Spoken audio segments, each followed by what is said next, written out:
everybody, welcome to episode 131 of Games My Mom Found. I am Mike Albertin, and who's swinging with me tonight? My name is Blair Farrell, and I'm super excited to be having this conversation in a safe place. Well, thank you for joining me. And where might people know you from? Well, I'm primarily the owner of comicbookvideogames.com. I'm also the author of the Web of Spider-Man games, which is available digitally on the Amazon Kindle platform. And this year, I also authored the Avengers in Video Games. That's the title. There's a long subtitle that I sometimes stumble on, but that's also available wherever books are sold from fine publisher McFarlane and Company. Nice. And there will be a link in the show notes to what you just said and when you guys look at the show notes for the website and things. And also, we have a Patreon now. Right now, each month, you can take part in our Patreon poll that we're doing. This month is animated movie. You can either vote if we're going to be watching Batman Mask of Phantasm, the TMNT Turtles Forever, Green Lantern's First Flight, or the Marvel Hulkverse movie. So as little as $1, you can go onto our Patreon, you will see a link in the show notes, and you can go and vote in our poll.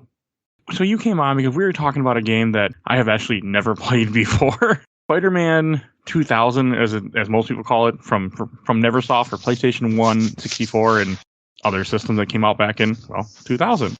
It's one of those games that somehow this game has always went under my radar, and I don't know why. Like, I was really surprised when I was playing this for the show, and I'm like, I have never played this before. This is actually a pretty decent Spider-Man game. Yeah, that's kind of astounding. I know because I remember when it came out, I think like Spider-Man was kind of on a downturn, but just about. It was right on that cusp of kind of rising again, because like in the late 90s, like there wasn't. The last Spider-Man game was in 1996. It was for 32X, and they printed like 4,000 copies. Oh my god, 32X. And then like the comics like weren't doing great. It was in the middle of the Clone Saga, but then this was kind of the kickoff of like, okay, here's the video game, and then the Ultimate Spider-Man comics kind of reinvigorated the books, and then in the mainline stories, like J. Michael Straczynski came on and kind of had a new take on the character, and then the movie started picking up steam. So this is kind of like at the height of that new Spider-Man renaissance that kicked off the millennium. Yeah, because when was the Spider-Man movie again? Was that 2002? Yeah, it was 2002. It was May 2002, and I can't remember when they started reporting on it. Like the first trailer, the one with the World Trade Center that's now probably taken down. Yeah, was in like the summer of 2001. That was like the first kind of footage that anyone saw. Awesome. So yeah, this would have been before all that. Then that's cool. I didn't really think about the fact that we didn't have a Spider-Man game for years, because now we get one pretty often these days. I mean, not like what it was this time. After that point, after Spider-Man came out, I think like throughout that decade, I think there was maybe like 1 or 2 years where there wasn't at least one. Like in 2001, there was a Game Boy Color sequel, there was a Game Boy Advance game, and Spider-Man 2 Enter Electro. And then the Dreamcast port came out, and then the movie games came out, and then I think it was 2003 maybe was the only year that there wasn't a Spider-Man game. I think 2003 and 2009. Oh, that's interesting, because I know we had all those like weird. I enjoyed them, like Spider-Man Edge of Time, Spider-Man Shattered Dimensions, Web of Shadow. Like, we had a lot of Spider-Man games later on, but it's interesting, and I didn't realize that this was the first that really kind of kicked that off in years. Yeah, it was. The PlayStation generation was a pretty abysmal one for superhero games, because probably the best ones were like the Capcom fighting games, but they were kind of neutered on the PlayStation just because of technical limitations. That was my introduction to that series, so I enjoyed them, but I know they're far from arcade perfect. But then you had like on Marvel, you had like Incredible Hulk, Pantheon Saga, and Fantastic Four, and things like that were pretty bad. But it was like just when the PlayStation 2 came out, when you had X-Men Mutant Academy, which was a respectable kind of Street Fighter clone. And then a couple of months later was Spider-Man, and that was kind of the new Marvel renaissance, where we started to get like okay, we have like Spider-Man, then we have like the movie Spider-Man games and X-Men Legends. So you have started getting and then that evolved into Marvel Ultimate Alliance. So you started getting all these like cool Marvel games after that point. Okay, I do love Marvel games. I have played a few of those, like X-Men Legends. I remember that came out. It was a I really was good game. astonished. I was catching up on your top 10 superhero games list, and like it's kind of shocking because I see it a lot how expensive all these games have gotten, and I kind of take it for granted. Because like around the start of this decade or last decade, I guess, like I just started buying up superhero games and they were not that expensive. And then I just hear everyone talking about something like Captain America being prohibitively expensive. And I was watching someone was live streaming the Invincible Iron Man game for Game Boy Advance, and that is like $100 loose. And I was like, I definitely didn't pay for that, like that much for that game. Because licensing. Stuff don't get re-released ever. Yeah, and I guess like people are hungry for Marvel games. Like I go to my local kind of used game store, and the clerk is always bringing up like, man, like over the past couple of years, like Marvel games have just like steadily started climbing in price. Well, I would say probably a lot to do with like just how big Marvel got with the MCU, and they don't make that many games that aren't Android and iOS games lately. Like almost. We don't get a lot of like a console game or something. We just get, we want your money and you here have a character for free. We'll take $10 for all the other characters you play this mobile game for a day or so. Like that's it. That tends to be their current method of giving you out Marvel stuff, which is not, I think, what people really want. Well, some people want, but not us. Yeah, I think it's changing though, because when you think about like the past couple of years, like it kind of seems like they're trying to get at least one big Marvel game a year. So you had Spider-Man in 2018, and I don't think there was anything in 2019. I stand to be corrected. Ultimate Alliance 3. Ultimate Alliance 3, yes. Yes, I don't have a Switch anymore. And then I don't either. I had to trade one to get a PSVR to play the next game that I'm going to talk about, which was Iron Man VR in 2020.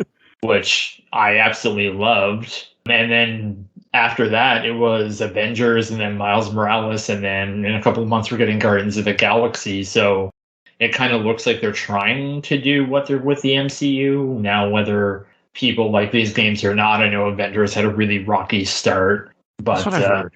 Yeah, it's gotten better. It's still not perfect, but it's fine.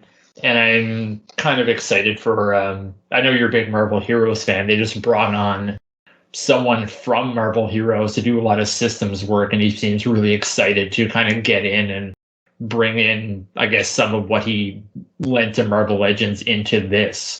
And like you see his Twitter, and he's talking about, his name is Brian Wagner, I believe, and he's always talking about like War Machine armor and like where would War Machine, where would all the missiles hold in this suit? So I'm excited to see what he's going to bring into the game if they actually keep with it. No, that's cool. I do like that theory that they have more planned, because you are right. They have been doing at least one a year, so hopefully we'll get more. But I mean, I feel like that's why that the games are so expensive, because also they'll never get re-released at this point. So yeah, people are holding them when they find them. And it's a shame because like you see like Asper Media and limited run games, and they put out like these like the classic Star Wars games, and they do them like limited run games will put out like Shadows of the Empire, but the packaging will be like the card back from the old toys. And like they do that for all the Lucas Art games, and those are owned by Disney. And I just think like, man, wouldn't it be cool if they just put out like Maximum Carnage, but the package was like the like kind of Spider-Man animated backing, or they put out like an X-Men game and they use that backing. But I guess the difference between like LucasArts and Marvel is that LucasArts kind of did everything internally, and Marvel was all like, okay, well, this company is doing Maximum Carnage, this company is doing like Iron Man, and then Activision did most of the Marvel stuff, and they're just, kind of the worst. Yeah, they sound like it. They sound really bad to deal with. So it's like the best way, like the only way to kind of legally support classic Marvel games is just buying like several $100 arcade 1-up machines. I have a bunch of them, the old ones that I've just picked up over the years back when they were cheap. Now if I see them, I'll grab them too. Well, anything modernish consoles, older consoles, I play other ways. But That's just how I am at this point. Oh yeah, like I mean, you have to be. Like I started buying like the Versus games for Saturn, Oh. and I mean, no one was buying Saturn games back in the day, which is a shame because the Saturn's kind of great, but we never appreciated it back then. And now, like Children of the Atom and Marvel superheroes are like a month's rent for me. Okay, I mean, some of those games have really jumped up in price. Saturn's a system I've never really got into yet. I've never played a Saturn game at all. I missed that era. Yeah, I mean, it was part of the media at the time because a lot of people were just like, everyone was poo-pooing the Saturn and championing, even like kind of diminishing 2Ds, even in magazines. They're like, oh yeah, who cares about the Simpy the Night thing when like Dracula 3D is coming out? Like that's going to be the way better one. And then like I think the IGN review for X-Men Children of the Atom is like, oh, this is just another Super Nintendo game, and it's like, no, this can't be done on the Super Nintendo. It's way too complicated. But that's just kind of what it was at the time, because they're like 3D was this cool new thing, and then like you got Spider-Man at the tail end in 3D for the first time, and how exciting that was. And not even that, like you have the commercials, and I think part of the brilliant marketing on the commercials was like at the tail end, it was from the creators of Tony Hawk's Pro Skater, which was like the biggest game at the time. Yeah, I mean, I think, and that game had I think it was the first 3D model of Spider-Man is in Tony Hawk. I think gaming wise. Yeah, I don't think he was in Tony Hawk 1. He was in Tony Hawk 2. I don't know which came first. I thought it was first. Was the secret player before this game came out? I could be wrong. I know because I think Spider-Man was in Tony Hawk 2, and then I think Wolverine was in 3, and Darth Maul was in another one. I'm not the biggest Tony Hawk guy. I'm not either. Yeah, I wish I bought Tony Hawk 2 on Dreamcast just because Spider-Man was in it. And I think there's no cheat codes, so you have to earn them, and I'm like, I'm never getting this. I did a little, Pro Skater 2, which came out in September of 2000, so it would have been right before this, I think, then? Yeah, a little bit after, so it would have been around the same time. Okay, yeah, a little, okay, I see. Okay, so I guess they already have the models, like, hey, we'll just throw it in here too. Yeah, it's the same people, and because I even remember, because around that time, it was the PlayStation 2 was coming out, but then Sony, they put out the PS1, the ONE, and it was like the sandwich container size PlayStation. Yeah, I remember those. And a bunch of people around where I live, at least, like I come from a small town, like we had Walmart to buy games and that's it. And we had like a couple of thousand people, had 2,000 people. But then people were buying those PlayStations, and then they were big Tony Hawk fans. So then they were like, oh, the Spider-Man game is there. And then everyone was like buying it and being like, oh yeah, this is actually like really cool. So it was like exciting to play that. And it kind of sucked for me at the time because I didn't have a PlayStation. Like my brother got one the year prior, but he was going to university. So he was only home for like the summers and Christmas. So I would be stuck with my N64, and Spider-Man never came out, I believe, until November. So I was like, I really want to play this game, but I can't. Well, I can see why that would be very upsetting. So this game really surprised me. I had never played it before. When it first got put on the show by my co-host, I wasn't excited for it. I was kind of like, okay. I mean, I'm like, why can't you pick a better Spider-Man game? Like, pick something from, Shattered Dimensions or Ultimate Spider-Man for the PS2 era. But he's like, try it. I'm like, okay. So this past week, I loaded up and I started playing it, and even like I had a bunch of audio issues at first because I had I couldn't get any sound because it was going through my 360 controller. It was hooked up to my PC. It wasn't. So trying to play this game with no sound because there are no subtitles doesn't work very well when they're trying to explain the tutorial to you. Oh. So it took me a little bit of screwing around to realize what my audio issues were. And then I was having control issues too, where my controller I think I dropped it too many times and it wasn't registering. It was having a hard time with the analog, and I was having all these different issues. Then I'm like, so finally I got it working, and the game surprised me. It's like even I missed a bunch of when they explained how to do things. Like I missed when they explained how to do impact webbing, everything. I missed all that and just kind of figured out the game as I played. Like to figure out how to swing, I just jumped and started hitting buttons and figured it out after falling to my death. But I had heard a lot of people say that the webbing in this game was fun, and they were right. Like it makes sense. He has to have a building or something nearby for him to hook onto, and you just kind of go along. And the levels aren't open world. I know there's some explanation for why they're not, but I'm okay with that. I don't mind that it's linear levels. I like linear levels. See, I'm actually because I know there's ever since Spider-Man 2, everyone has said like, oh man, like this is what Spider-Man games should be, but I always feel the exact opposite. And I think it was my friend Josh Sutton who runs Panels of Pixels, and he talked about like Spider-Man comics, and it's like how many pages do you see Spider-Man swinging? It's not like the full 30 pages, it's like 1 or 2 pages. And then all of these games are just built around that. And then even like when Marvel Spider-Man came out, I really liked that game, but I was just playing a lot of games to write my Spider-Man book. So I had gone through Spider-Man 2, Ultimate Spider-Man, Web of Shadows. Mm-hmm.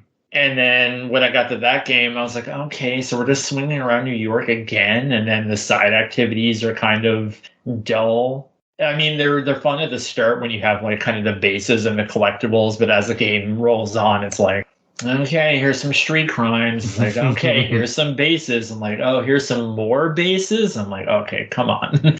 Like maybe trim some fat here. Welcome to this generation. Yeah, well, that's why I really dug Miles Morales, because it was like, okay, well, let's make this game and have half the stuff. And it just whips by at such a better pace. Because I like for Marvel Spider-Man, like one of the most enjoyable things you can do is play a New Game Plus. So you don't have to do anything. So you just kind of critical path like the main story beats. So it just like flows so much better. Because I mean, it's also my play style too. Because once I see a little widget on a map, I have to get it. Which is why like I haven't played a Ubisoft game in years, because like I just couldn't. Yeah, you won't. I walk up my roommate, she's playing like Assassin's Creed Valhalla. I'm just like, this looks exhausting to me. Mm-hmm. You have to be able to ignore the ones that don't matter to you. Mm-hmm. Because they're just full of things. I love the Assassin's Creed series, but I haven't played since Rogue and 4 are the last ones I played. Yeah, for me, the last one was 3. That's kind of the one that kind of exhausted me. Yeah, that's an exhausting game. So for like the Spider-Man games, like I just love kind of when they built levels around the abilities. Like this one and Shattered Dimensions are among my favorites. Because like, when you think of like Marvel Spider-Man, it's like, okay, you're swinging around and all the boss fights kind of are like that. When you think about this game where it's like everything is kind of memorable. It's like, oh yeah, you have that awesome fight with Mysterio where he turns into a giant, and the chase with Venom, and like the Rhino battle, and like the police chase. And it was kind of like the same thing with Shattered Dimensions where it's like, okay, like you have the Deadpool section where you're swinging away from a tidal wave. And like they kind of have the context where you're going to different areas. So I kind of love when people get creative with levels, which is what I like out of Spider-Man games. But I know that's kind of not what people want. They want like the big open worlds. They want like the swinging around, which I think is fun. But I mean, that's one thing that like a marrying of the two is what they need. I mean, this game, like even the story starts off very interesting. Like and it introduces so many characters like right off the bat. Like you see Peter Parker at some expo, and you have Doc Ock creating something, and then you have a fake Spider-Man steal it.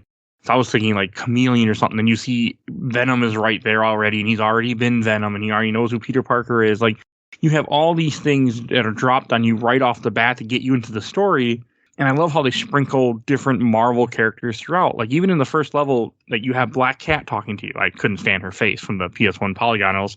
But other than that, like, I enjoyed the fact that she's there and she's talking to you and she's giving you instructions.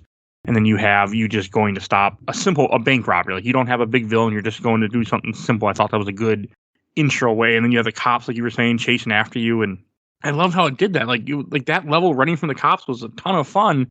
When they're blowing up buildings around you, I'm like, this is really cool. But not even that, like the way it's kind of built, and it's what I kind of really like about this and the first Marvel Ultimate Alliance, is that if for some reason, if this was your first anything for Spider-Man, like if you had never read a comic, you had never seen the movie, you just got a hold of this game, it explains characters. It could kind of get people up to speed. Like in the second level, you have like the narration from Stan Lee where it's, oh, the Scorpion is after J. Jonah Jameson because he locked him in his battle suit. And even like the Venom part of the beginning, it's just Eddie Brock and he's just there, and then the Venom takes over because he's almost like he's trying to repress it. So you kind of get these origins for these characters, but they're not obnoxious and in your face. It's just very organically weaved into like the adventure and the narrative and everything. No, you do a good job. Like that Scorpion thing, I like the fact that you had that little information there, like you said, why you hate J. Jonah Jameson, and that was so good to see.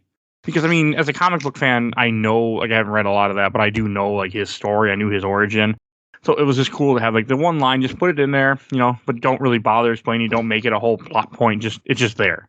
I like that a lot, and I like that fight too. I mean, I'm a fan of Scorpion for some reason, even though I think he's a dumb character, but I like him.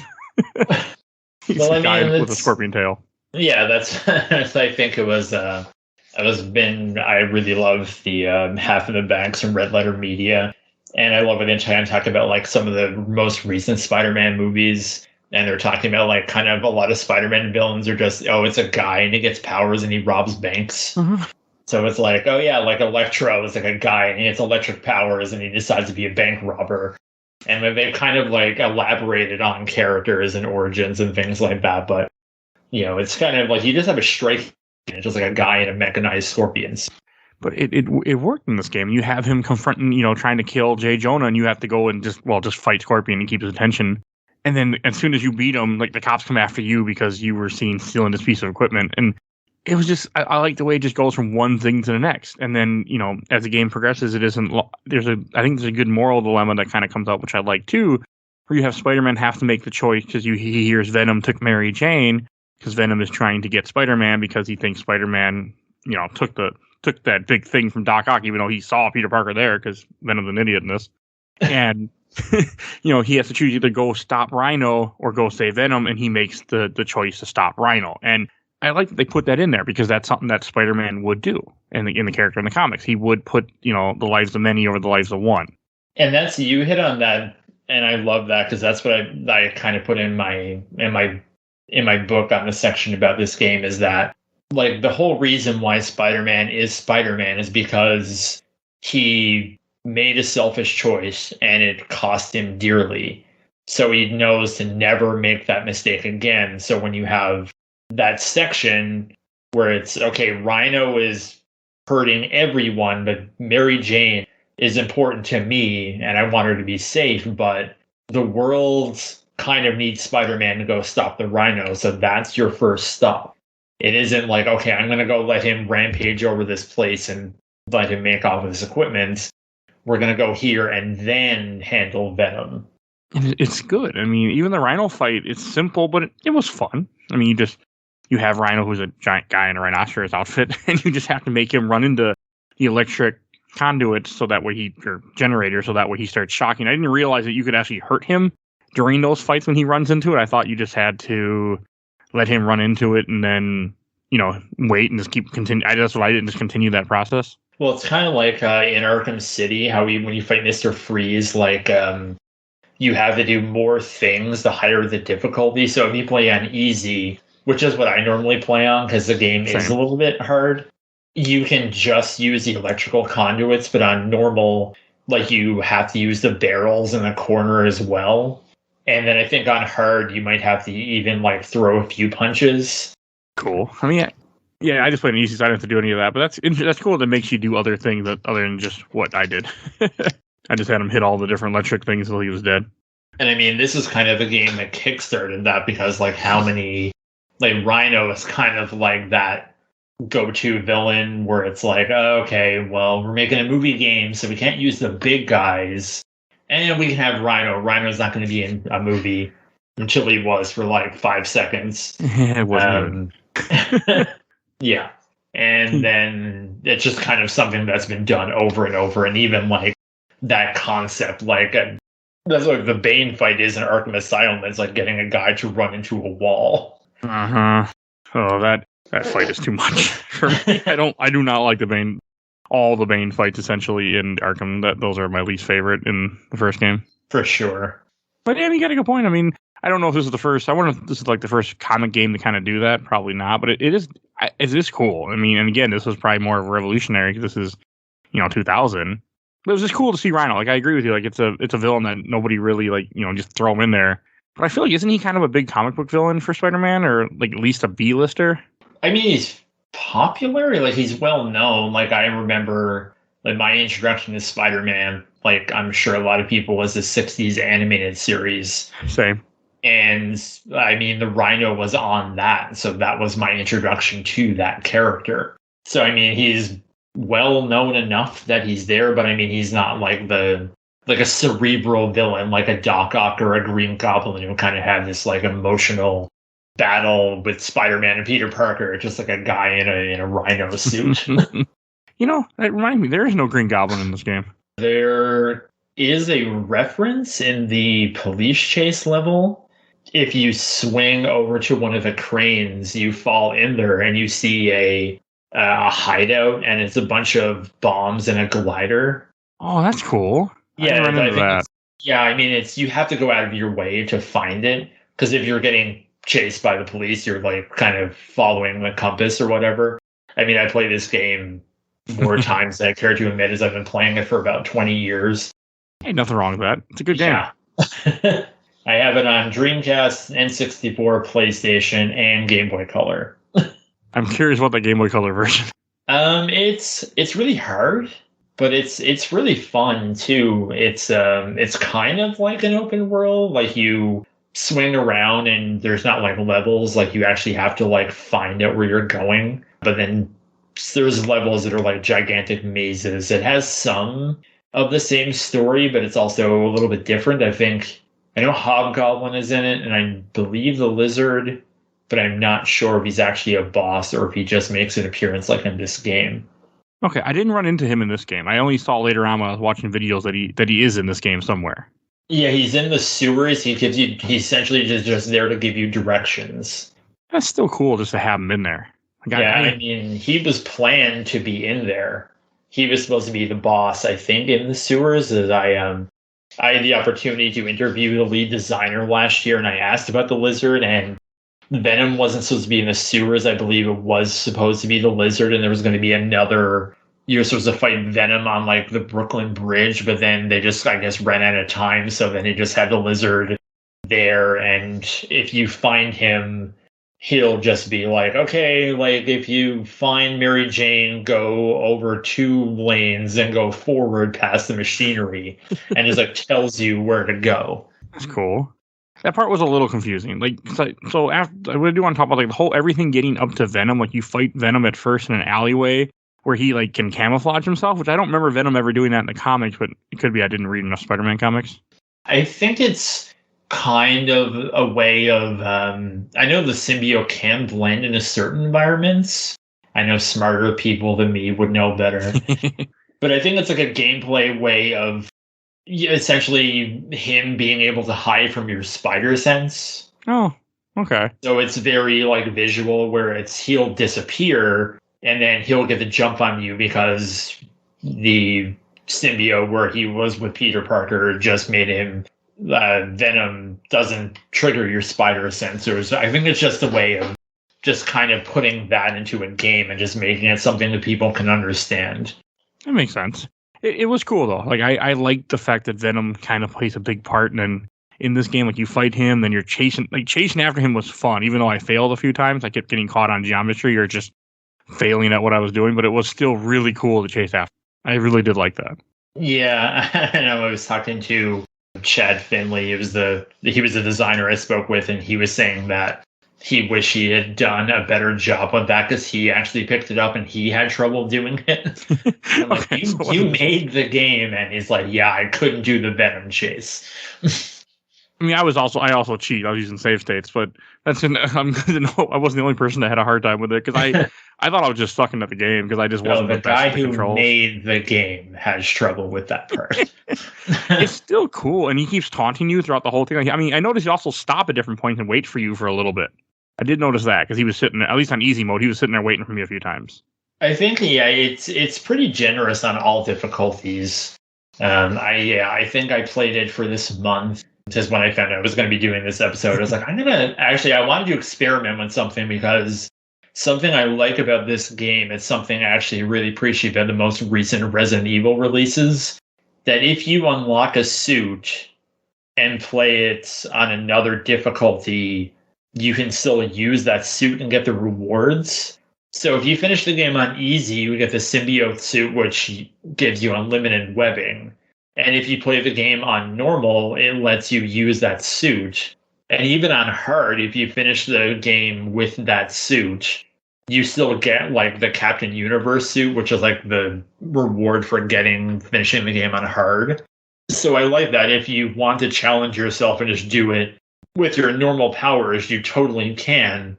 But if you want to play with like the unlimited webbing, which is a big help, because they even think with the symbiotes in the Daily Bugle, if you get the magnesium webbing, it doesn't run out, so they become less of a problem the second you get that. That is cool. I got the black suit, and I started a new game and saw the black suit. I was like, okay, but I also never used my webbing that much when I played this game. I didn't use it for combat at all until way later in the game because I didn't know how. Oh yeah, right. I missed all that tutorial. Like I didn't know about that you could do the launch the ball of webs until very end of the game. I found out you could web people, but when I saw that it used my webbing, I'm like, no, I'll just save it because that's how my brain was working. Yeah, it's really helpful in like the Carnage fight at the end because you can push him into the bubble and just hold triangle, and then he can't move, and then you just like watch his power go down. Yeah, that's not the way I did that fight. We'll get there, but that's not the way I won that one. I won it the wrong way, but like I think, I was also a little bit surprised, like and good surprise, like when you go into the sewers with when you're chasing Venom and you have all of these lizard people start showing up everywhere. That threw me for a loop, and I thought that was pretty cool. Yeah, and it's all like contextual as well, where he even has a line where he's like, "Oh, this is like where one of the lizard's failed experiments." When you find the lizard, he even says like, "Venom has the Parker woman, and he's using my people like against me or whatever and just trap me here." Because they're probably like, "Oh, we have this model, let's do something with it." That is cool. I'm assuming it's from a comic storyline too of him doing that. I want to say the first Amazing Spider-Man movie had him turning people into lizards, but I haven't seen that movie since it came out. Yeah, I mean, it was also in the cartoon, I believe. I think you're right. As I remember, there was an episode where there was an underground city of lizard people. God, it's been a long time since I watched that cartoon. I can't remember. Yeah, I can see it being there. I know the pilot has to do with a lizard, but I doubt it's in the pilot. Yeah, I'm pretty sure it's just a basic lizard story where I can't remember the name of the lizard that well. I know he has the best science gun ever, and I love it. The Neogenic Recombinator. It's the most ridiculous, awesome name for anything ever. I do like the lizard as a villain too. I think he's just cool because he's a villain, but he's not. But he's also kind of like, you can understand why he did, like what happened to him. Yeah, and they carry him over into the sequel, Enter Electro, when you fight the lizard. How you beat him is like you have to find parts of a formula to kind of turn him back to Kurt Connors. That's cool. Yeah, the game is not as good, but it has a lot of great parts. I definitely want to try it at some point. After playing this one, I'm way interested in trying Enter Electro now. So it's a little rougher, but I actually heard it. A friend of mine said he went looking for it, and it's really expensive now, which is a shame. But it's almost like it's almost like an expansion. Is even at the start of the game, it says previously on Spider-Man, and they give a recap of what happened in this game, which is really cool. Yeah, I'm definitely interested to try it out now, considering I never even really had any interest in either of these PS1 games, because I'm not a big PS1 guy. Unless it's RPGs, I stay away from them, unless I know it's a good game on PS1, because that era doesn't age as well. Yeah, I don't know. I have a lot of, like 3D gaming was kind of, like I was playing, my first system was the NES, and then kind of 3D games hit when I was a teenager, so I was, I guess, more aware. I was playing games as a kid and I enjoyed them, but in the 3D eras when I kind of wanted to know about like who made these things and being critical about them. And I remember just my brother got a PlayStation for Christmas in 1999, and then he had Metal Gear Solid. And I just watched him play the opening. I was like, you just went up and snapped a guy's neck. And this was after years of playing like N64 games where it's like, oh, the carrot told me to collect the widget or whatever. Yeah. And I just got a taste of Resident Evil 2, and I was like, oh my god, there's 3 of these things on this machine? I only have the 1? So then I had like a year of like fantastic PlayStation catch-up where I was like, my brother came over this summer and I watched him play Final Fantasy 7 and 8, and he had Soul Reaver, and I was playing Resident Evil, and so I have like a big love for that. It's kind of, it's exciting, like it's clunky, but it's also a very exciting era of games is when you went from like 2D and it's like, okay, now Mario can run around in a castle and you can do whatever you want. And then you have like Resident Evil where it's like, oh, a game can frighten you? What is this new sensation? Yeah, the PS1 was an era of a lot of change. I didn't play as many. Like the PS2 era is the one where I really got into game. Like I love Super Nintendo, but I stayed with RPGs, and it wasn't until like PS2 where I got more into gaming. So I missed so many games just like this one. I just never got around to playing. I just didn't really know about, or people weren't in my circles talking about it.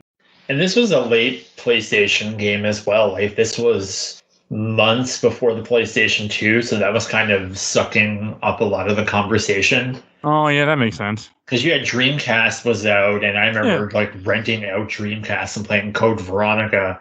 And just being like, I can't play N64 anymore. Like, and they're bringing it back and renting out like Turok 3 and being like, oh my god, this is so ugly. Oh yeah, I mean, 64 is ugly in general now. Unless when you see what came out, anything after. Yeah, and then, but I mean, this game was pretty big, and although with some of those problems, I believe I remember talking to a lot of people when they had theirs. And they liked it, but they're like, yeah, it's kind of short. And I kind of get that as well. Like the first time I played it, I went to visit my brother in Ottawa for like a week in October of 2000. And he just went to a Blockbuster, rented this as he had played it. And he was like, oh my God, you do all this stuff and you chase Venom. And I was like, oh my God, that sounds so exciting. And so he rented it out and we finished it in like a day or something. We're just playing on easy. Yeah, it is short.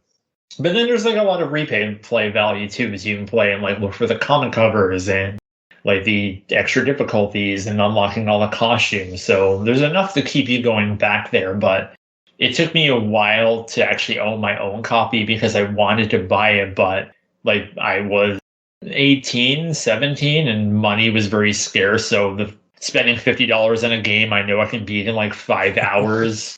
Yeah, or like a handful of hours is like, well, maybe I should save it and get something else. So my first copy of this was like from Blockbuster, and it was like in a rental case with like the manual cut in half and just wrapped around this thing. And there's like a Blockbuster sticker in there because it was $20 or something. I'm like, okay, I'll buy it for $20. Those Blockbuster days. A long time ago. I mean, the other thing that like surprised me that I wasn't expecting, like the whole part when you're on the train, when you're fighting the lizard people and you're chasing after Venom, like that to me was actually like really cool. I was a little surprised and I enjoyed that. Like I was like, this is pretty awesome. And that's a great thing for when you on the higher difficulties. I was just using, like I would get to a quarter and just fire impact webs and just push them away. Because if you start fighting them on like the higher difficulties, like they can kill you, and it's a cool level, but it's also a bit of a drag, and sometimes you just like fall off the train. You're like, oh, now I gotta go back to the start. Okay, yeah, that would have irritated me too. I didn't have that on easy. I didn't have that problem. I just took everybody out. That's why I normally play on easy, and I'll never shame anyone for. As I see like a lot of discourse now where everyone's like, no, you play on easy. And I'm like, play however you want. Like this game is just enjoy the story, enjoy being Spider-Man. Like you don't have to beat your head against the wall playing on normal. Like I remember I had a job where I worked in a museum that didn't get a lot of traffic, so I used to like hide my PlayStation, and a guy would be like, oh yeah, I want to play, and you just play on kids mode. Like on kids mode, you don't even need the trigger to swing. I think you just hit X twice. Yeah, that's what my co-host was saying, because he was playing this on a PSP, so he didn't have R2. So he did kids mode. You just hit X twice. Oh yeah, I remember. I was playing. I think Mega Man Legends 2 on PSP, and I had to get creative with how I map my controls. Yeah, because PSP doesn't have enough buttons for some of these games from PS1 era. For sure. I was just like, I really like. I think that also kind of like really grabbed me. Like, and the Venom fight. I failed the first time you fight Venom in the sewer and you're trying to rescue Mary Jane, because he has a bunch of levers. On an easy, he hits one lever and you're supposed to turn it off, and then you can go rescue and you can fight him. Well, I thought I had to hit all, so I hit all the levers and I just sped the process and killed her. I'm like, wow, this meter goes really fast. I'm like, this is ridiculous. Especially once it gets high enough, then you can hit him. And then I realized, I'm like, oh, you're not supposed to hit the levers. He's supposed to activate the levers to drown her, and you're supposed to just leave them alone. I was turning them all on, trying to kill her faster. Oh, that took I mean, I had a hard time with that fight just in general because he kept running. He runs away a bunch of, like, he'll up here, and you have to, and if you get hit, you get stunned for a bit, and when you're stunned, you really can't do anything. Yeah, that's really window. Annoying. Like, I can't stand, and this game and any game where someone grabs you and it just takes forever, and like, okay, just give me the hit and just let me go. Like, and it's like instead he has to stand there for a couple of seconds and then like slurp you with the tongue and everything. I'm like, yeah, it's cool, but it's like, oh, come on, let's get on with it. Yeah, I wasn't crazy about it, but the fight was cool. Like, I like the fact that you get to fight Venom, and I couldn't handle. Like, I really had a problem with it. Everybody, I think, in this game looked fine besides Black Cat and Mary Jane, because they have the same facial features. And I know it's 2000, so I mean, it is what it is. But it bugged me a lot. Like, all their faces. I can't remember how in the Dreamcast version. I can't remember what Mary Jane looks like, but in Dreamcast, they actually put the mask on Black Cat. Oh, that would have been better. And they have the lines on Spider-Man's costume as well. So that was kind of like, I mean, it's not much of an improvement, but it's like just enough that it's noticeable. Well, anybody with a mask, they looked fine. Like I had mentioned, even the male characters out of mask, like Jay Jonathan was fine. Punisher was fine. And another thing, I like the fact that you run into different characters in this game from the Marvel Universe. I mean, they're not really there for any real reason. Like you run into Daredevil, Human Torch, Punisher. They're just there to give you a little bit of talking in between a mission. But I like the fact that they were there. Like that really was cool to me. But I just think it just makes, that's the thing about the Marvel Universe, is that it's meant to be the world in your backyard, and Spider-Man would run into these people just doing just patrolling or just being Spider-Man. Like, if Daredevil hears on the news that Spider-Man is doing something, then he's going to go check it out. And I even love that part with, if you have no idea who Daredevil is, and he says, like, okay, I know you're innocent. And he's like, how do you know that? And he's like, well, let's just say I have my powers and you have yours. They do a good way of just explaining who a character is, like in a sentence, giving you some information. And then if you want to know more, then you kind of go into like the glossary and kind of read about them. And that, again, Stan Lee doing narration. But even like I asked Chad, I was like, was it hard getting all these approvals? I feel now it's like if you made a Marvel game now, you would have to, like, I want to put in Captain America, and it's like, but we have to kind of, what does he look like? And what are you using for? Like, we might be using him over here, but he was like, nah, they just said, use whoever you want. A different time, but they didn't care as much. Well, it was just right before kind of Marvel took off in the movies. Because at this point, like, X-Men came out and Blade had come out, and that was it. Like, there was no Spider-Man, there was no X2, there was no Fantastic Four, I guess, to a lesser extent. Well, there was one, just never got released. Yeah. Like, Captain America was like the direct-to-video one with the rubber ears. I've seen those, unfortunately. They're so bad. That makes sense, though. I mean, they weren't as concerned. Like, well, now, I mean, there's too many cooks in the kitchen, essentially, that are going to be like, what are you doing with our character? We can't do this, we can't do that. Which is nice to see that they were allowed to just kind of, have fun and they were fair to these characters. They portrayed them the way they'd be in the comic books, and it made it work, and it looked good. Yeah, and it was cool. Makes sense. None of it is gratuitous or just like wink at the camera. It's like, it's a logical reason as to why, like, Black Cat would be here and Daredevil would be here, and the Punisher would definitely be investigating this as well. And causing trouble. Yeah. I mean, the cutscenes are a little bit, because when you think of just like this was the machine that was like Final Fantasy and these beautiful cutscenes, and like in this it's like if you see a character's like spine, they just have this like weirdly detailed spine. So that's like a little bit rough to go back to, but otherwise it's fine. Because what year was Final Fantasy VIII? Well, Final Fantasy VII was 97. Final Fantasy VIII was 99. Okay, so yeah, the PS1 could do a lot. Yeah. But I mean, this was also like the difference between like Japanese and American development, so. Yeah, and RPG and a 3D action game. Uh-huh. It just made me think of Final Fantasy. I'm like, oh, because those cutscenes and everything. Whew, that game. I like 8 a lot. Well, that's like when you would sell games on the back, on the back of the case, like the selling point would be so many like blank minutes of movies or 60 minutes of fully recorded voice, whether it's good or not. Yeah. And like, I want to say it's like that scene where it's Venom and Spider-Man on the roof and they're just talking to each other and they're trying to decide like what to do and how Venom's just kind of such an idiot. Like, I really like that because this is a young Venom where the symbiote's very naive and not that intelligent yet. And I like that because I like when Venom's a hero more than when he's a villain. I think he makes a good anti-hero. Yeah, well, that's interesting because I know, like, I kind of have like a love-hate relationship with Venom because I think that Venom is visually striking and really cool. And as a kid, I mean, I was like 10, I guess, when like Venom was happening, and it's like, oh, Spider-Man's lame. This guy is like Spider-Man, only he has like these big teeth and his tongue and claws, and he like is not afraid to kill people. Like, he's so much more badass. But like those, just kind of looking at the motivation where it's like, oh, Spider-Man, like, oh, he helped me lose my job, and it's kind of just like Venom. I think people that point out like the original Venom stories were just, he was kind of an idiot. It's like when the Venom movie came out, everyone was like, this is so dumb. And it's like, well, that's what Venom kind of was. And like for the longest time, like I didn't really like Eddie Brock. Like I was a big Flash Thompson Venom fan. Flash Thompson, that's the second one, right?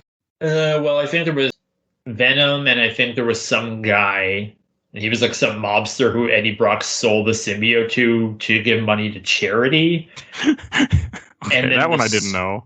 Yeah, I think it was like Angel Fortuna or something. Like Eddie Brock was dying, and he wanted, like, he had an auction for the Venom symbiote, and then the Venom symbiote just abandoned him, and then Scorpion became Venom, and then it was Flash Thompson. I'm sure there was someone in between. Who's the guy that becomes Agent Venom in the comics? Is that Flash? That's Flash Thompson. Okay, I know a little. I never read any of those books, but it looks cool from what I've seen.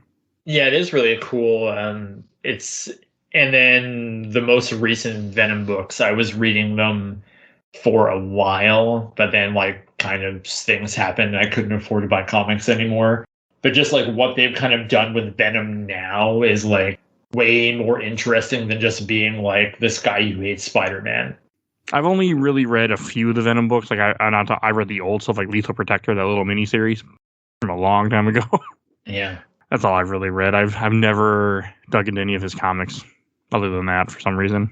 Yeah, we had a few issues here and there, but mostly it's like the thing. It's kind of why I started my website was that for me, like a lot of comic book stuff was like video games and cartoons. Like I knew Venom and Carnage because of Maximum Carnage. Like, I never read that story until, like, 2013 or 14, but I played through the game, like, lots. I want to say it's a good game. I don't think it is. But I remember liking it, too, when I was a kid. The ending it's hard to beat Carnage, but I really love it. I actually got to talk to one of the guys who made it this year, and he was kind of sharing about, like, how he built that game. And I find that, like, stuff really fascinating.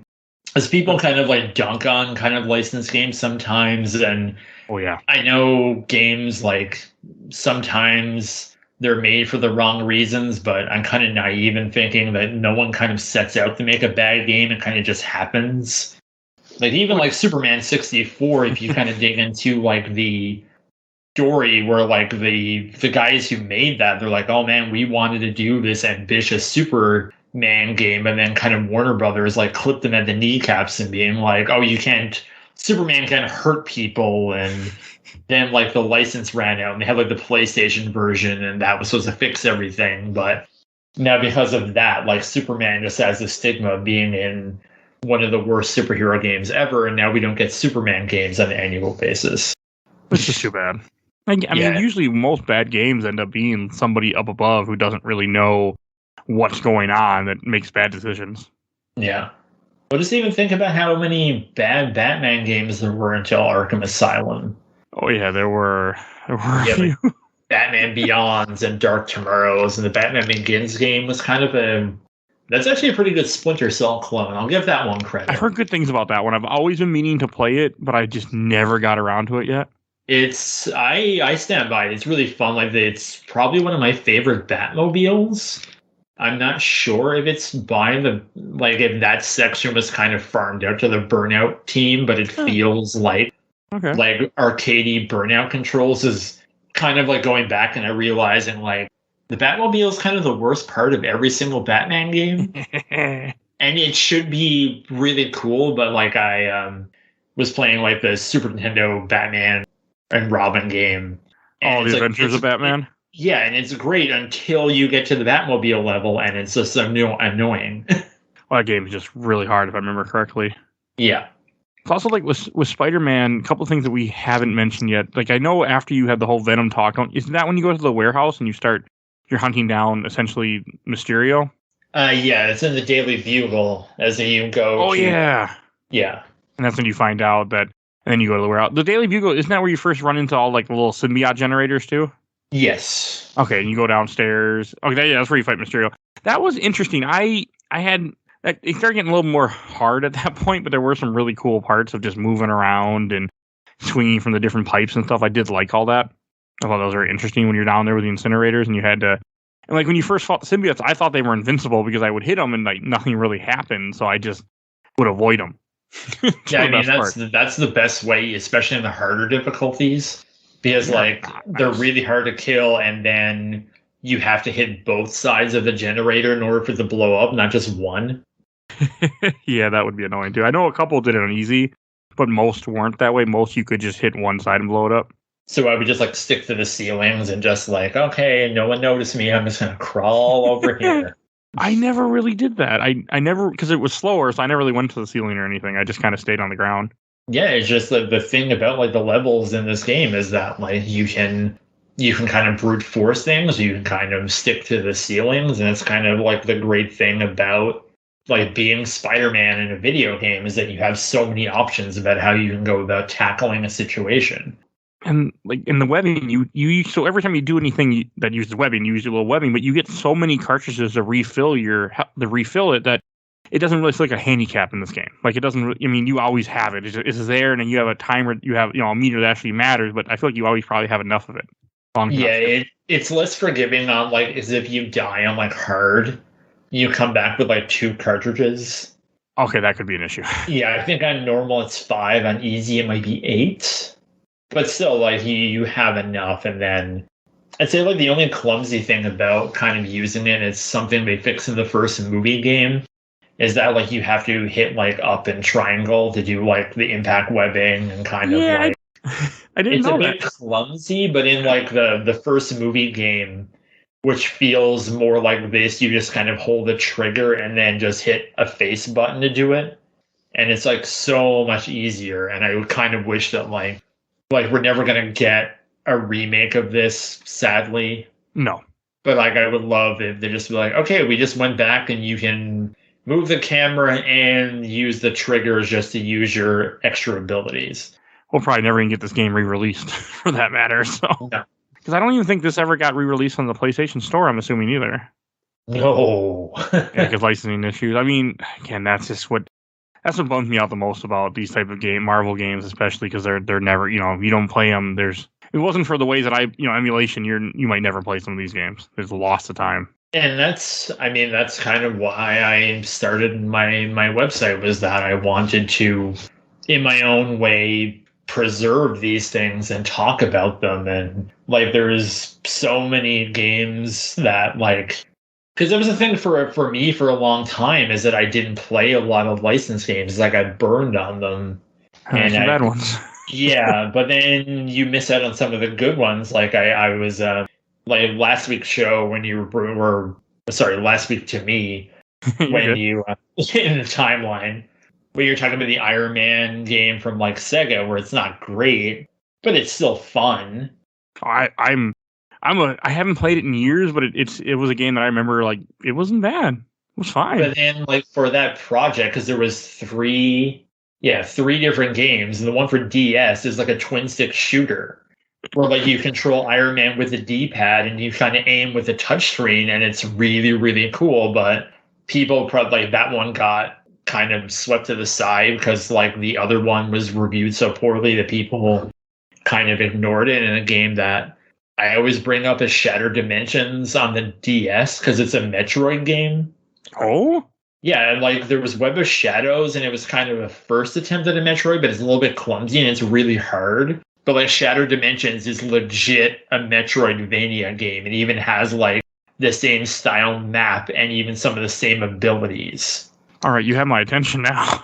Yeah, I should probably send you. I did a buried treasure video for it on Electric Playground. I'll probably just send you the link. But yeah, it's a great Metroid game. There's like myself and Chris Baker and a few other people will like champion that game to anyone who will listen. Okay, I might have to try it because I love Metroidvania games, and I'm not a big DS person, but if it doesn't make me use the DS touchscreen, I can always play it other ways, and I would definitely have to check that out. And there's one point, because like the way the map works is like the different eras or different parts of the map. So like there's portal rooms, so you'll get so far with like the Amazing Spider-Man and you'll kind of hand off to like 2099. And you have to do this touchscreen game where you have to spin something around and like kind of tap things to stop the tablet from getting slowed down. That's about it. Okay, I can do that with a mouse. The game would be better if that wasn't there. They probably had to, knowing the way that, it's the DS. So okay, you have. I'm gonna have to check this out at some point because I'm watching a video right now of it. It looks very interesting. Yeah, I don't know how hard or expensive it is to get, but I'll find it other ways. Yeah, I mean, and it's like you can't hold that against anyone because you kind of have to, because all of these things are just tied up in licenses. Disney has no interest in ever re-releasing or even trying to negotiate anything to bring these back out. They don't care. Yeah, and that's kind of a shame, and I get it because it's. I mean, who knows where like the source code for these things are now? Because you had so many different contractors, and Activision is just like, whatever. I mean, we might make like $5 million on this, but we can also make $200 million nickel and diming people on Call of Duty. So, like, it's not worth for them getting out of bed. Even like the Marvel Ultimate Alliance re-releases, where it's like, okay, we brought them back, but now they're gone, and like. For Marvel Ultimate Alliance 1, there was DLC characters, and the only way to get those now is for the Gold Edition on Xbox 360. Which is expensive as hell. Yeah, so like unless you have that version or you downloaded those things while they were up, it's gone. Yeah, I did buy the DLC for Ultimate Alliance 1 and 2, so I think I can still claim it on my 360. But that's... I mean, I remember when that happened. That was a big deal. That they were, it was all going away and it wasn't coming back ever. Yeah, well, that's like, there's a version, because there was the 2012 Amazing Spider-Man game. There was DLC for that where you actually get to play as Stan Lee. Oh. And it's like, instead of, like, he has all the Spider-Man's abilities, like he can climb on walls and swing around. The story is that, like, he has a manuscript and the pages go flying everywhere, so you have to go around and collect the pages. When you go in like first person mode, it's like from the view of Stan Lee's glasses. Yeah, that's cool. That's a good game, by the way. Making Spider-Man 1. It's really fun. It's interesting just like talking to Chris Baker and some of the cool things that he kind of put in there to like kind of build out the universe. Like there's a Mr. Negative reference. Yeah. And how he like kind of added in the Rhino's story to like this weird animal hybrid thing. But yeah, like that DLC is gone, but if you can get that game on Wii U, of all things, it's on the disc. Okay. I I mean, that's not surprising to Nintendo, but okay. Something I didn't know. As we mentioned earlier, I want to double back. I want to talk about that Mysterio fight. Like, you had mentioned how, like, you have to do the web impact with up and triangle. I didn't know that. So when I got to the fight, and you finally chase down Mysterio, and you find out that the Spider-Man clone was Mysterio, and he comes a giant. You have to jump on different platforms and shoot these things that are on his suit. I didn't know how to do it. I had to text my co-host, and I'm like, what do I do? And he's like, well, you didn't listen to the tutorial, did you? I'm like, well, no. And that's when I finally found out you had to hold up and triangle in order to shoot the web impact so you could damage them. But it was still a really cool fight. I was not expecting to go into this game and then end up fighting a giant Mysterio. Yeah, I love Mysterio. He's one of my favorite Spider-Man villains. And even like the great thing about Mysterio is because of his shtick, he makes for a great video game villain because you can kind of do whatever you want with him. Yeah, and it worked well. Like, it's a cool fight, especially something different than everything else you've done so far in this game. I thought that was also very unique. Like, I had once I knew what to do, I enjoyed the fight. Yeah, I almost died a couple times even with save states because it was not that simple when I was having issues with the controls, but it was still very good. Like, it's something different where all the other boss fights are all smaller scale, and you have this giant guy who's jumping 3 different floors and fight him. Yeah, and that's the thing about like all the bosses in this. There's always like a neat little trick that makes all of them memorable. Because they even like think about like Marvel Spider-Man, where you fight like the Sinister Six, and it's very much just like kind of just a combat scenarios. And you fight like Rhino and Scorpion together, and like Electro and Vulture together, but like they're kind of cool, but they're also more or less just like every other encounter. But in this, it's like, oh yeah, like the Scorpion fight is like you have to keep from JJ, and Rhino you have to lure him into the things, and Venom you have to stop Mary Jane, and like Mysterio just turns 3 stories tall. I really liked it. And in the game, like right there, I mean, and also like we said before, this game is not that long, but I like the fact that it's a short game. Well, because of this podcast, I play a game every week. I was very happy it was a short game. Oh yeah, I mean for a schedule like that, just to have something that's like 6 hours. Yeah, 6 hours. Like you can finish in an afternoon once you know it. Yeah, it took me a few days just because of I was busy, but it was nice because even after you beat Mysterio, there's not that much more left of the game. You go to the waterfront area or the warehouse, which kind of all leads to where you end up finding Doc Ock, and you have like a little area that reminded me a lot of Umbrella Labs in Resident Evil. Yeah, just because you're in a laboratory trying to sabotage it, and it just made me think of that. But I kind of like the Doc Ock fight where you just have to press buttons on these generators that drop down and dodge his octopus claws or limbs until you do it enough times, and then after you hit all 4, you're able to damage them for a little bit, and you just repeat the process. I thought that was another fine boss fight. Yeah, it's cool, but it's also kind of funny where it's just like, why would you build it this way? Why didn't you have the switches on like the inside? Yeah, that would make a lot more sense instead of having it where they can just use them against you. Which is why I like the next fight with Carnage in the symbiote or in the Sonic Bubble. I did this fight wrong. Well, just like the context of like Doc Ock, and he always is kind of like 2 or 3 steps ahead, where he's like, okay, I'm going to work with Carnage, but he's also nuts, so I'm going to build this thing just in case I need to like kill him. Which makes sense. I mean, yeah, so then it kind of like has a symbiote fight that's like, this is how you would fight a symbiote. Well, they say in this game multiple times, never trust a symbiote. Yeah. So in this fight where you have Carnage running around in a circle with you, and you have like this in the center, which can hurt him. The first time I started this fight, I ran in the center to go grab the comic book and died. And I was like, oh, don't do that. Okay. But I think the great part about it is like once you grab it, you don't have to re-get it. That is cool. I think so, anyways. You might be right. I loaded a save state, so I didn't really know. I was like, okay, I just don't know doing that again.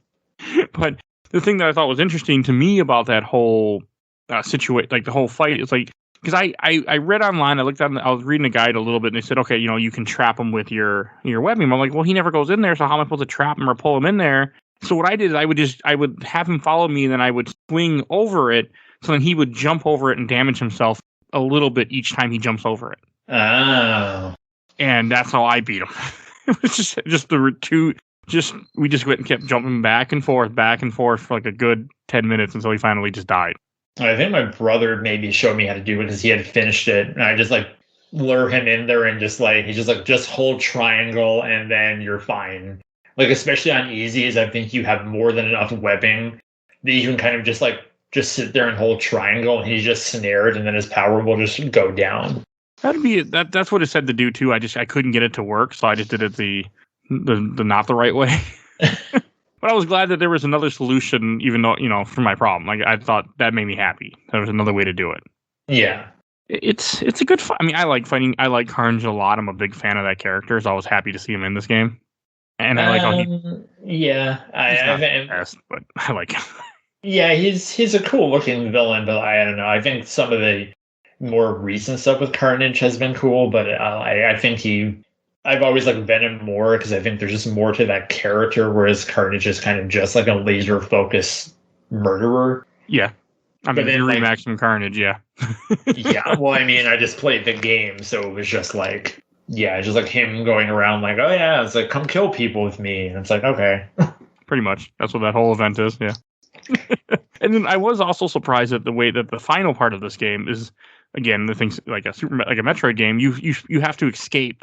And you have to escape the symbiote takes over Doc Ock and you're being chased by a giant monster. Like, to me, that was really, I knew about it because people had mentioned it over the years to me when I've heard about this game, but I never had experienced it before. And I was surprised. Like, that was really cool. I like it. Yeah, it's exclusive. I mean, it was Monster Rock that's his first appearance was this game. And yeah, it's because you're just like swinging and it's like pretty tense because you're just like, oh God, if I miss this thing, then I'm going to have to like, he's right on my tail. So I use save states in this part, of course. And I got caught on geometry a lot of times because I was hitting the wrong, because I was just not playing right the way I took it. Yeah, I think save states would almost like throw off your rhythm because it's almost like something that you kind of need to do. A little bit, yeah. Yeah. You have to, like, for me, I would be holding down. I would do it in the straightaways. I didn't need it. Like, I never actually had to restart, really. I just liked it because it made that way when I do the whole part over again. Yeah, for sure. Because I don't like doing things over again in games if I can help it. But it was, I mean, it's a long part, but I thought it was pretty, like, it's pretty tense. Like, you're just being chased by this giant monster, and you have a timer kind of going where you have to get out of this place before it explodes. Yeah, it's that, and like he's breathing down your neck the entire time. Like, he never lets up. Yeah, and you can't really get ahead of him. You can never really get ahead of him. You get a little bit, but never like really get like safely away from him. No matter what, the game's gonna make sure he's always on your tail. Yeah, but it's a good finishing. Yeah, it's a good. Instead of having like a battle, it's just kind of a test of how well you've kind of mastered like swinging around. Because it's just like finding the straightaways and just doing a few swings and then like zipping up once you see the floors. It took a little bit. I wondered if I had to keep loading saves. I would miss that. Like, oh shit, I was supposed to go up here. Okay. But it's a good way to finish the game. I mean, I like when games finish it without just a boss fight and do something a little different for ending of a game. And I thought this was a good way to have an enemy you probably couldn't really defeat. Instead, you're just running from him and you're blowing up in the end. Yeah. Well, I mean, it's just like the intense fire and then... Yeah, that would take care of Carnage just fine. For sure. And then the ending also like amused me. Like, you have Captain America comes and picks you up in a ship, and Black Cat's there, and I think someone else is in the ship too. Maybe the Punisher or the Human Torch. I can't remember. I saw it earlier today, but I can't remember what it was now. I just mostly remember, can you get us Captain America's autograph? That's what I always remember. I know Punisher and Daredevil were in the next scene where you have like them playing the poker game, and it's all the characters that you run into throughout the game sitting there playing poker, and then it shows the villains in prison also playing like they're playing Go Fish. that was a bingo. This is a little thing like that, and I'm like, okay, this is very amusing.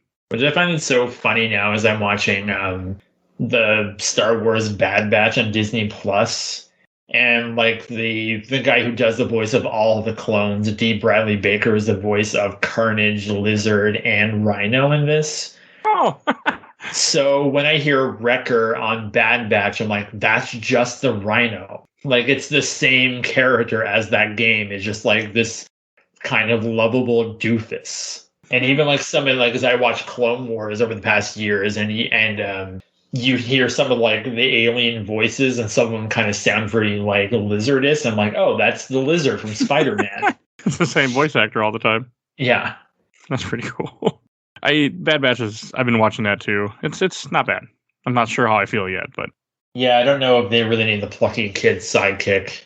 That's kind of like it's not as good as I feel like as Rebels was or Clone Wars itself, but it could just be that the fact that the era that it's in.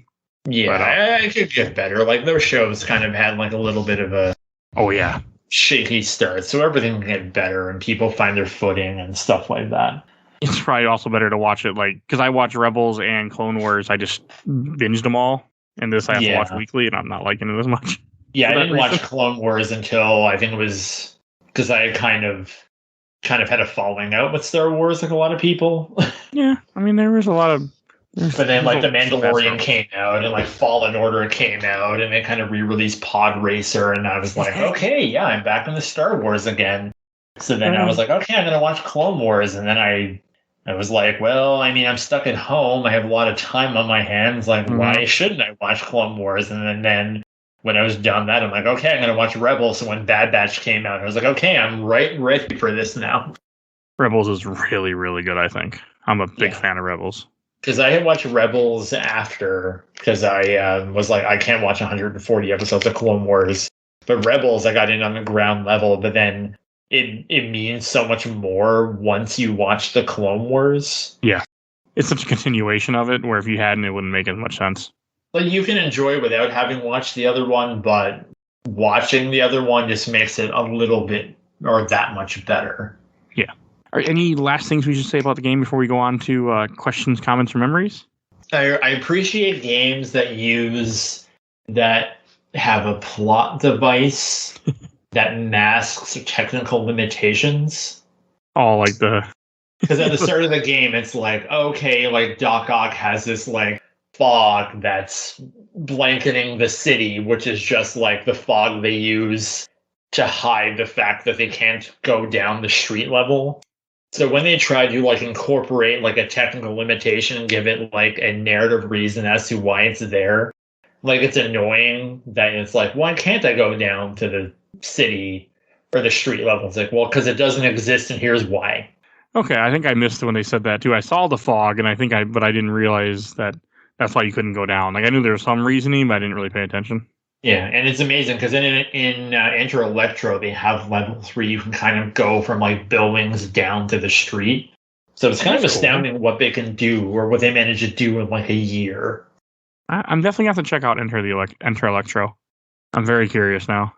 Yeah, you're definitely going to have to use save states a lot more for that one. That's fine. It has like a lot of great set pieces, but it's really harder and it has some really brutal checkpoints. Yeah, this game seemed like it had decent checkpoints, though. I didn't really see them. Like for like the Carnage fight, like I mean, you use save states, but when you die, you just go back to the beginning. That's not bad then. Yeah, there's always like the one of my favorite points is the sewer fight where you're just flipping the switches and swinging back and forth. Yeah, I just really like the music. That's something that I think we never really talk about. Is like how great the music is in this game. I'm not the best for that. That's why I don't really listen to game music. I mean, I do of a certain era, but if it isn't a game that I played as a kid, my brain just ignores it for some reason. Oh, gotcha. Yeah, because I mean, he's a bit of a controversial figure now if you follow what's happening in gaming, but the music was done by Tommy Tallarico. Is that the guy for the Chameleon thing? Or Kamiko? The Amico, yeah. Amico, yeah, I know him because being Canadian, Victor Lucas is kind of like our video game god up here. Okay. And he used to be on the Electric Playground, so that's where I know him. And then I found out that over the years, just doing research, like, okay, this guy did the music for like Aladdin on the Genesis and Spider-Man and like this amazing soundtrack. I think it's the Terminator for Sega CD. And like at the end during the credits, when they kind of have like a remixed version of the 60s Spider-Man song, it's like so cool. But he like loves Spider-Man. So must have been like a huge passion project for him. I saw Video Games Live here, and I think it was 2018. I got him to autograph my Dreamcast copy. I only know of him from the CU podcast, mentioned his name sometimes. That's where I've heard of him before. Yeah, he's done a lot of stuff, and now recently it's kind of just like some I don't know Yeah. what's happening. It's not kind of a place to get into it here. Just No, you're all good. yeah. I just know a little. It just sounds kind of odd. We'll just say that. That's a good way to put it. That's funny though. I mean, the music was. I guess it was fine. I mean, I didn't really pay much attention to it. I actually played most of this game with podcasts on because that's how I play games. Like it fits a lot of like kind of like the like especially during the police chase.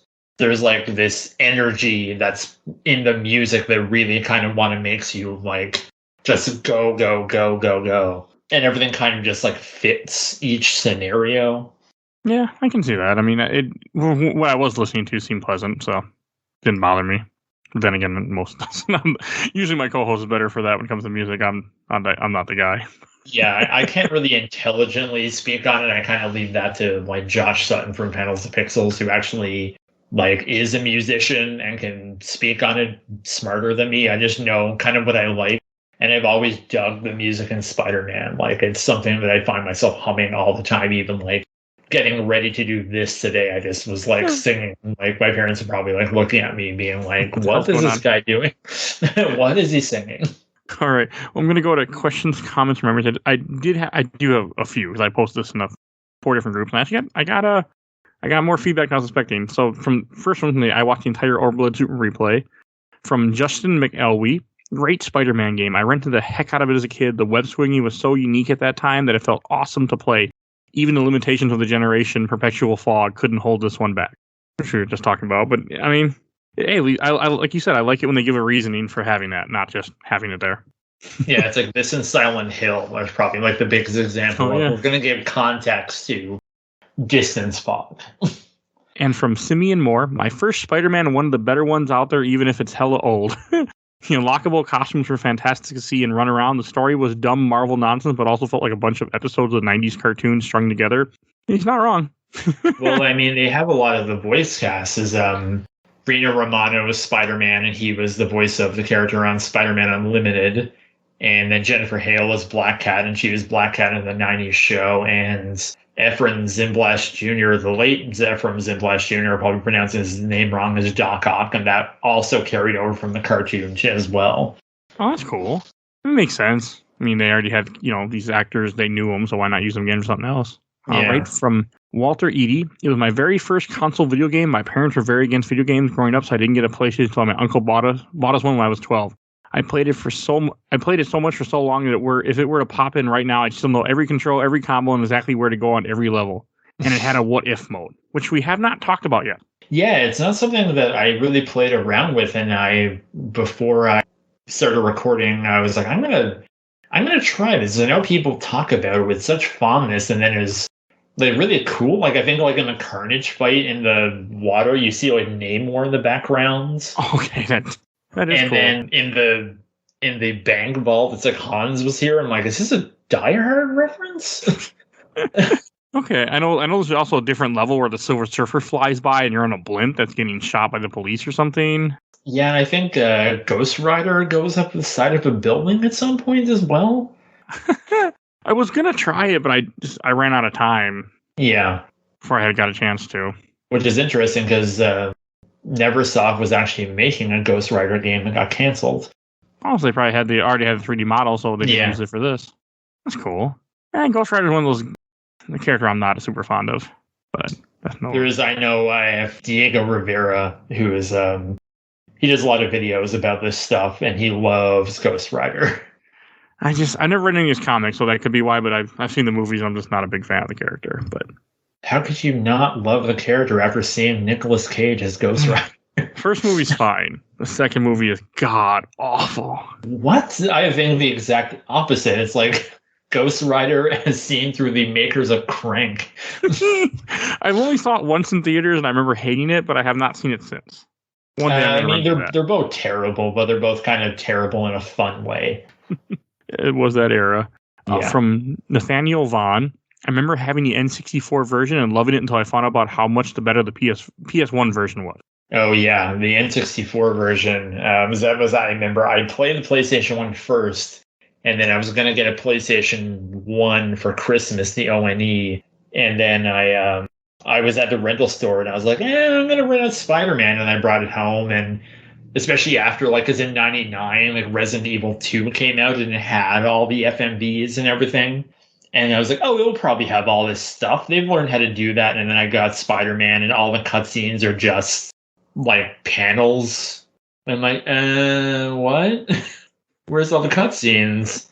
Oh, and the controls are really weird. Like, I think B is zip, so you think that's like a punch, but it's like one of the C buttons. It's really clumsy to play on the N64. But it has a red card. That's pretty cool.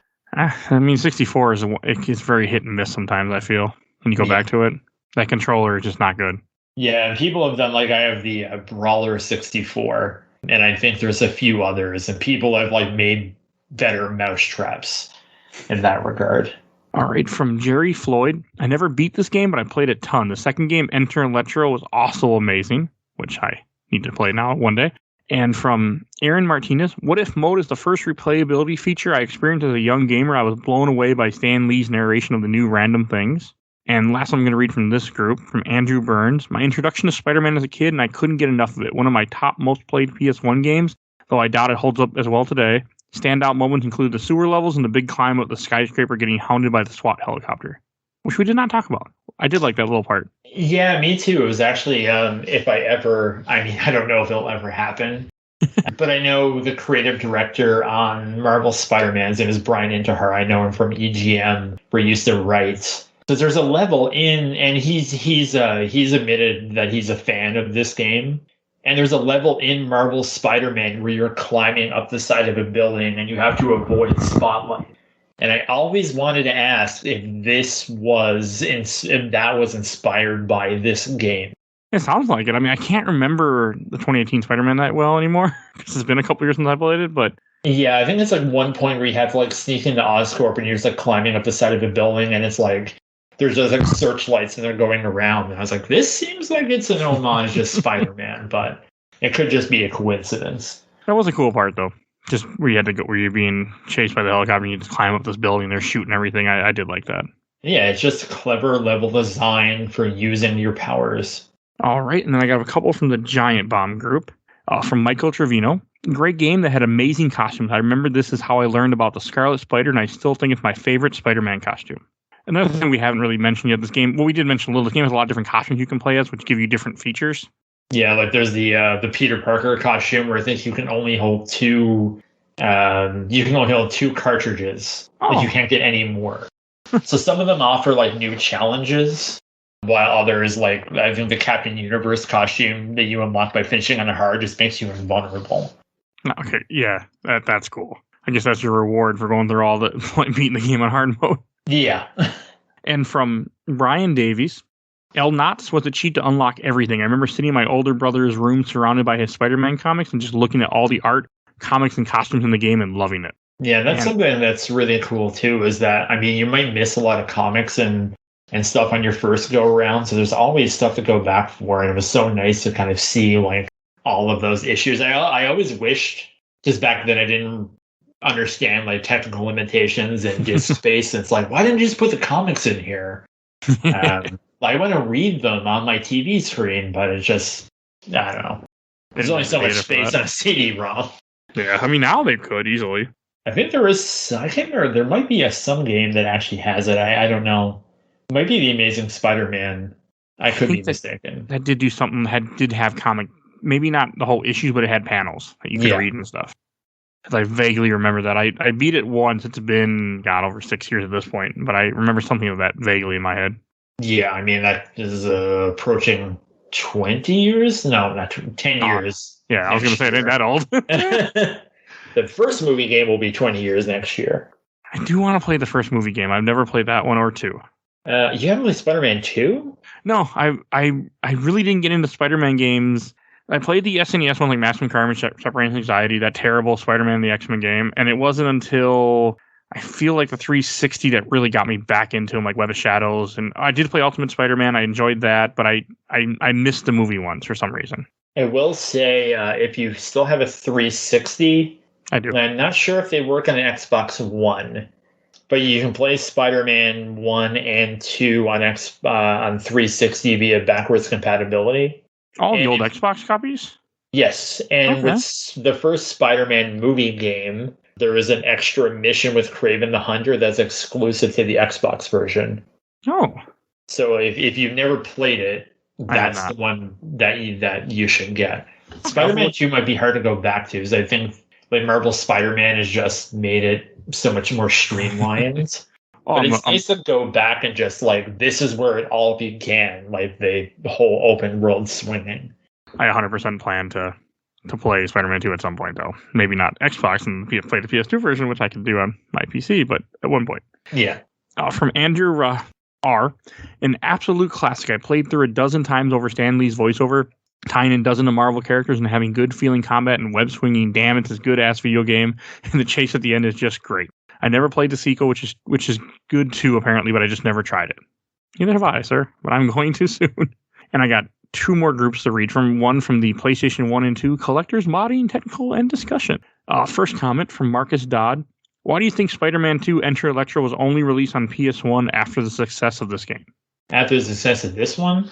But not being on 64, I think is what he means. I'm assuming maybe they couldn't. Well, 2001, the GameCube was around the corner and the Dreamcast was dead. Oh.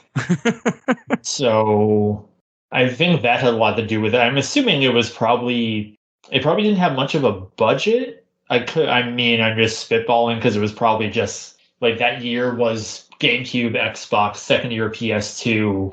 So it was probably just someone saying like, well, there's probably a few people who still can't afford these things, so let's make this in the meantime.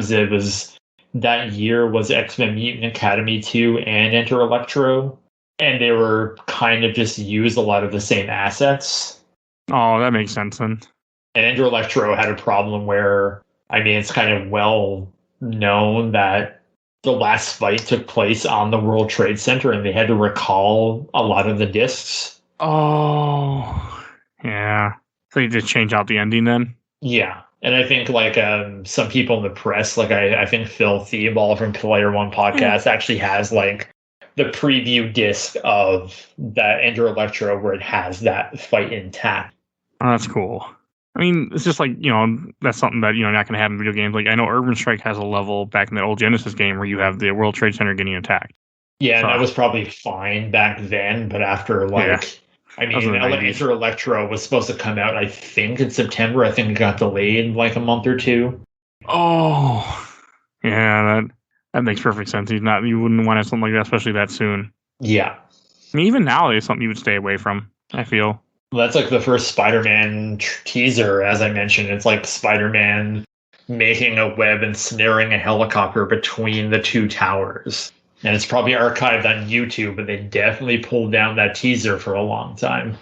Yeah, it's one of the things that we just you don't have anymore. Yeah. Okay. All right, and then from Andrew Johnson, this was the first true game I ever played, though it was the PC version. And from Tom Burgess, brilliant game, played it through many times with my brother when we were kids. Still have it. Great story, a variety of villains and boss battles. And the enemy variation, they're all kind of just whatever goons of whoever you're fighting, but they're easy to, besides the Carnage symbiotes, they were just goons. You just punch and kick. Yeah, you have like the goons and then the lizard people. Yeah, and they're a little bit tougher, and then the symbiotes kind of have to be taken out with the fire webbing, so it gives you like new challenges. I started avoiding enemies when I could. And that's something I forgot to bring up. There was when the first movie came out, they had a version of this game that they released in serials, I believe. And it was the first level of this game, only the outfit is from the first movie. Oh. Yeah. I haven't played the PC version, but that's on my bucket list. I want the serial version of Spider-Man. Okay. And just going to read a couple more from this group. From Michael Otto. It is extremely true to the character as he was in that era, but the controls feel really clunky now. Still manages to be fun. Yeah. Yeah, I get that. The camera is problematic. All right, and last one from this group, from BT Croswell. And I agree with you. The camera was I had some issues.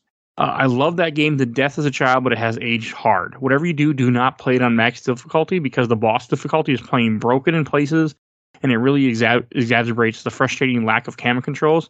It's miserable that way and forces you to be cheap /exploity to survive. Also, when you start moving, he'll keep going that way as long as you keep holding the directional pad down, no matter how the camera moves. But if you let go of the D-pad, then the directions can change based on the new camera's perspective. Yeah, play on easy, earn the symbiote suit, and if you want to try harder difficulties, go that way. But I would say always play on easy. And the last group I'm going to read is from the official Laser Time community. And from John Harrington, hey, I always wondered, can you control the symbiote? No. But I do like that. That amused me when I saw that. And from Michael D, until the PS4, this was the best Spider-Man game. I disagree, but I can see why people think that. It's up there. For me, it's like this and Shattered Dimensions, and it's definitely in like my top 5. It kind of fluctuates up and down. Like sometimes I will say Ultimate Spider-Man, and sometimes I'll say this, but like I do really love this game. No, it still holds up. I mean, we go back and play a lot of old games, and there are some games that just do not age well, and this was still fine. Yeah, I mean, like when I was writing the Avengers and video games, like I went back and played like the Pantheon Saga, and what is the Pantheon Saga? It's an Incredible Hulk game, but it's an overhead action game, and the Incredible Hulk looks like he's made out of silly putty. It's really bad. Okay, I'm looking it up right now. I never heard of it before. Yeah, it's on. Well, you should pick up copies of the Adventures and video games. It's on game. Saturn, PS1, and PC. Oh, okay, you're right. This looks really bad. Yeah, it does. But it's a game that gracefully lets you finish it on easy. As I know, there's some. I have like the Punisher on Sega Genesis, and if you put it on easy at the level 4, and it's like, oh, play on normal, and it's like, oh, come on. That was a thing back then, though. Not you mentioned there were multiple games, and I always hate that so much. Yeah, like you got this far. Challenge on the other difficulties. Punisher game's pretty good though. I think 2 players because you can play with Nick Fury and Punisher. That's not a bad game. I remember. Yeah, it's an expensive one. I went up in price. I take it at this point then. Yeah, I have a story about that one. Because my friend used to work in a video game store, and someone traded in a bunch of games, and he kind of fiddled with the numbers and just kind of took in the Punisher for free. And he's like, "Here you go. Here's the Punisher." And it has like the box and the manual, and now that version, like with the box and the manual, it's at least $500. Ooh. Yeah, it's just cheaper to buy the arcade 1-up machine. Okay, that's funny though. I mean, that's just how video game collecting goes, I guess, at this point. Yeah. All right, and this one from Leonardo Chavez. I played this on the N64, and for years did not know how many cutscenes I did not get to see due to limitations of the Nintendo cartridge. And I'm going to read 2 more, and we'll be done with this section. From Luke Beatty. I got that game for my 10th birthday and playing the demo a ton. I loved it, but I remember being super disappointed I could beat it in like a day. It did have a ton of awesome extras that made up for the short length, though, like the what if mode. And then last comment, Artemis Clyde, I remember the awesome tutorial. Yeah, I barely heard that tutorial. Yeah, if you just run into the question marks, I think it does put some controller prompts on screen. It does a little bit, but it expects you to listen. Yeah. Which was hard when you don't have sound. All right, and that's all the questions, comment, memory we have. So we're going to go on a shelf, stack, or box. Shelf means something you really like. Stack means something you're, kind of that gray area you're not sure. And box means something you didn't like. And I'll go first. I'm going to put this on the shelf. I came into this game having no expectations, no real thoughts. I'm just like, okay, well, I'll play the Spider-Man game because I have to, because it's on the show. And I was really into it. Like it surprised me how much fun it still held up for a PlayStation 1 game. Because some PS1 games that we had played for the show just do not hold up at all. And this one was still a good game. It wasn't bad. It was fun. The controls are sure a little clunky, but that was whatever. I still had a great time. And I'm putting it on the shelf, and I'm really glad I got to play it finally. Yeah, I mean, I would do the same. I'm kind of with the sentiments of when you just think of someone back in the day who didn't have a lot of money to kind of buy it and just kind of finish it. I see that a lot because I know there's like a lot of games like the most recent Resident Evils are not that long, but they're meant to be played over and over again. But that's kind of not how a lot of people consume games nowadays. No. Just like for me back then, like I really wanted this game, but like to have $50, it's like, well, I gotta buy something that's gonna take me like a little bit longer to finish. But like that being said, like I played this game so many times over the years. Like I will just throw this on any time of like in a month, just be like, I'm just going to play Spider-Man. It's not a huge commitment. I'll knock it out in a couple of hours and have some fun and forget about it. Yeah, and I mean, it's a game I could definitely see myself going back to at some point down the road and just playing it again. Yeah, I mean, it's like I love Marvel Spider-Man, but then it's like if you start a new file in that, it's like, okay, I have to make like a 30-hour commitment to see this through to the end. Yeah, it's not a short game. I mean, like when I was a kid, I used to play a lot of PlayStation 1 RPGs because those would last me forever. Yeah, I mean, that's how we kind of used to do things as well. Like I would almost have to like, if I wanted a game, I had to make a business case to my parents that I wouldn't finish it in like a day. Because I really wanted like Star Fox 64 and I rented it out and like I had my N64 in the living room. My parents like, we just saw you get to the second last level on one go. I'm like, no, but I can play it over and over again. But they're like, no, you can just rent it. I'm like, okay. So you put this game on the shelf, I assume, then? Oh, for sure. All right. And that about, I think that's, and then everything I need to say for that. But I should introduce what we're going to be talking about next week. So next week is also Mike's pick. We're playing Shadow of Rome for PS2, a game I've never played before. Me neither. I kind of know about it. I know it's kind of the... it's brutal. Keiji Inafune doing his... because it was like kind of his historical phase where he did Onimusha, and then it was this one. I've started playing it already this week, and it's tough. It's a very tough game. A lot of stealth? Is that... Yeah, it goes from gladiator combat to stealth combat. And you switch off into different characters that are doing things.